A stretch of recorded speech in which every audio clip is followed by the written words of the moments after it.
How to reactivate your Facebook account. In this short video, I'm going to show you how you're able to reactivate your Facebook account. But before I do, please don't forget to like the video and subscribe to my channel. Okay, straight into it.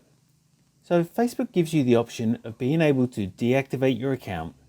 If you want to take a break from Facebook or you just don't want to use it for a little while, then go through the option of deactivating your account. I've just made a video on how to do this process, so go and check out that video also.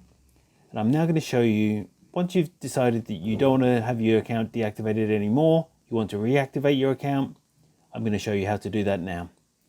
So first, what you want to do is open up the Facebook app on your mobile device. Once here, all you need to do is tap on your profile icon. And now this has logged me back into my account. And it's that simple. That's all it takes to reactivate your Facebook account after you've deactivated it. All you need to do is just log back into your account and it will reactivate your account for you. And that's all it takes to reactivate your Facebook account on your mobile device.